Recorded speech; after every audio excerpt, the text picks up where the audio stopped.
Bonjour à toi, j'espère que tu vas bien et que tu te portes en bonne santé. Alors, aujourd'hui, j'ai envie qu'on aborde un match qui m'a laissé bouche bée hier soir. Je ne sais pas si toi aussi tu as pu le voir. Et comme tu as pu le deviner, il s'agit bien entendu du match qui a opposé le FC Barcelone au Real Madrid lors de la demi-finale aller-retour de la Coupe du Roi avec le Real qui a tout simplement écrabouillé, si je peux dire, le FC Barcelone 4-0 avec une nouvelle fois un nouveau triplé de KB9. Déjà pour aborder ce match-là, le Barça a plutôt bien commencé la rencontre, hein, avec des occasions, comme d'habitude, une forte intensité hein, au Camp Nou. Hein, de toute façon, c'est devenu l'habitude pour les hommes de Xavi de mettre direct une intensité énorme sur l'adversaire. Et là, en l'occurrence, c'est le Real Madrid. Donc, ils ont plutôt bien débuté la rencontre avec des occasions. Et notamment, le premier fait marquant du match, vous allez me dire, la main de David Alaba dans la surface de réparation. Alors là, je pense que toi aussi, tu as pu assister à de nombreux débats sur cette faute de main. Pour en parler en quelques minutes, on va dire, pour ma part, je pense que il y a penalty pour le Barça. Je suis madrilène, mais de manière objective, si je juge la situation, je pense que le Barça peut se voir lui accorder un penalty. Parce que quand on revoit les images, clairement, David Alaba a la main décollée. Maintenant, le souci, c'est qu'il y a un règlement qui est appliqué. Et si vous analysez aussi bien la situation, en fait, comme David Alaba il tombe, on va dire, comment voulez-vous qu'il puisse tomber sans avoir la main collée au sol? Enfin, vous voyez ce que je veux dire? Il y a aussi tout ça à prendre en compte et en considération, je pense. Donc, la main, oui, elle peut te siffler, mais il y a aussi le fait, comme je vous le disais, que malheureusement pour Alaba, il a la main, il tombe, donc sa main doit logiquement toucher le sol pour qu'il puisse se maintenir, voilà, un peu haut, voilà. Donc maintenant, voilà, c'est un peu complexe, c'est un peu complexe. Maintenant, l'arbitre a décidé de ne pas siffler et même ses adjoints ont vu la situation et n'ont donc pas décidé de donner suite cette action qui était vraiment litigieuse et vraiment a mis le feu aux poudres, si je peux dire, entre guillemets, dans la bienveillance, bien entendu, au sein d'un stade très, très, très, très chaud bouillant. Par la suite, le Real va aussi avoir une énorme opportunité. Encore une fois, une attaque 100% brésilienne. Rodrigo Vinicius. Heureusement pour le Barça, Araujo est revenu in extremis pour éviter que Vinicius ne reprenne le ballon et marque le premier but du Real. Par la suite, le Barça aura encore une énorme opportunité, mais cette fois, écoute-moi bien, parce que là, ça va être extrêmement important. Ce qui va se passer après, c'est tout simplement incroyable. Premièrement, le Barça a une occasion de la part de Robert Lewandowski. Par la suite, Gabi reprend le ballon, il la ramène dans l'espace de réparation, sauf que Valverde, le joueur du Real, intervient au bon moment, et alors là, c'est le début d'une contre-attaque qui va clore au sol déjà dans un premier temps le FC Barcelone grâce à Rodrigo. Vinicius qui, euh, malin qu'il est, donne le ballon au bon moment à Karim Benzema. Benzema, malin qu'il est aussi également, remet le ballon intelligemment à Vinicius qui conclut merveilleusement de la plus belle des manières, enfin, la plus belle des manières, on va pas dire ça comme ça, mais qui conclut bien l'action. Et on va voir aussi en parallèle que Jules Koundé était revenu pour sauver le ballon, mais malheureusement, le ballon avait déjà franchi la ligne. Et ça avait permis au Real de mener 1-0. Et dites-vous en plus que cette action a eu lieu à une minute de la fin de la première mi-temps. Donc c'est un peu cruel quand même pour le Barça au vu du scénario. Et surtout, c'est un peu dérangeant de caisser un but une minute avant la mi-temps, quoi. Enfin, vous voyez ce que je veux dire? C'est toujours assez frustrant quand même de pouvoir concéder ce, cette, ce but marqué, voilà, juste avant la mi-temps. Donc après, bah, comme vous le savez, le festival Benzema va commencer une nouvelle fois.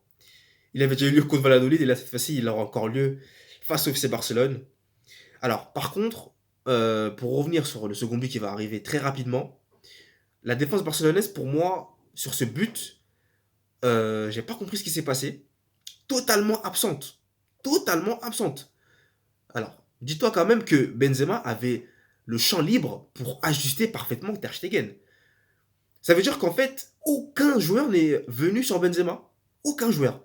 Ils l'ont regardé jouer et Benzema, bah, malin qu'il est, et avec la technique qu'on lui connaît quand même, il a pu ajuster parfaitement Ter Stegen qui a été pris à contre-pied. Et le Real qui fait déjà, dès le début de la seconde mi-temps, un break, synonyme de qualification, déjà, virtuel, hein, bien entendu, parce que le match n'était pas encore fini, pour la finale de la Coupe du Roi. Donc à ce moment-là, franchement, je dirais qu'au niveau psychologique, tout change, tout bascule. Je t'avais dit dans la dernière vidéo que ça allait jouer sur les détails et sur les temps forts. Là, en l'occurrence, le Real a été plus fort sur les temps forts et sur les détails. Donc, pour continuer, Vinicius, par la suite, hein, quelques minutes après, va provoquer un penalty à la suite d'une faute de Franck Caissier. Là, indiscutable pour le coup. Franchement, là, il y a faute quoi. Enfin, il est très en retard. Il piétine le pied de Vinicius.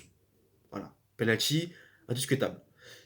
Maintenant, c'est vrai que ça peut faire polémique par rapport au fait il y avait eu un penalty non sifflé pour eux à la suite d'une main de David Alaba, effectivement.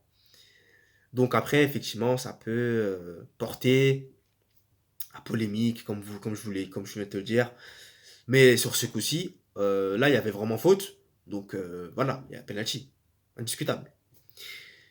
Donc, Benzema, il se présente devant Ter Stegen et bah, il va une nouvelle fois ajuster parfaitement le gardien catalan et permettre au Real Madrid, excusez-moi, je suis un petit peu malade, il va permettre au Real Madrid de prendre le large, hein, 3-0.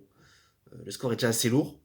Donc le Real a plus que jamais un pas de plus au sein de la finale de la Coupe du Roi.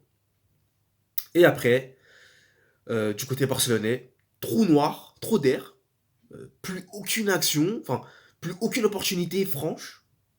Voilà. Le néant, le silence, excusez-moi de le dire, mais ça a été très compliqué pour les Barcelonais après ce troisième but. Hein. C'est quasiment un coup de massue, si je peux dire, qu'ils ont pris dans la tête et qui malheureusement bah, va leur coûter cher parce que après bah, ça va encore s'alourdir davantage. Malheureusement, sur un contre encore du Real, comme acteur principal, vous le savez, j'aime le dire, Vinicius Junior, tellement précieux dans ce match, qui va donner une transmission, voilà, double contact, enfin,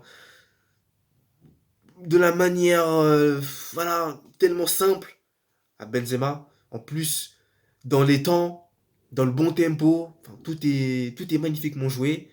Et Benzema, encore une fois, tout en finesse, qui parvient à nouveau planter un nouveau but au pauvre Ter Stegen qui en a déjà pris 3, qui va en prendre désormais un quatrième. Et un nouveau triplé pour KB Nueve au Camp Nou face au FC Barcelone en demi-finale d'une Coupe du Roi qui permet au Real de mener à ce moment-là 4 buts à 0. Oui, vous avez bien entendu, 4 buts à 0 face au FC Barcelone. Donc après, il y a eu quelques échauffourées. Ça s'est à nouveau échauffé entre Vinicius et certains joueurs du Barça. Mais bon, je ne vais pas rentrer dans ça. Nous, on reste vraiment focus sur le débrief. Et au final, le Real s'imposait plutôt 4-0 face au FC Barcelone qui, malheureusement, n'a pas été vraiment réaliste sur les offensives qu'ils ont eues.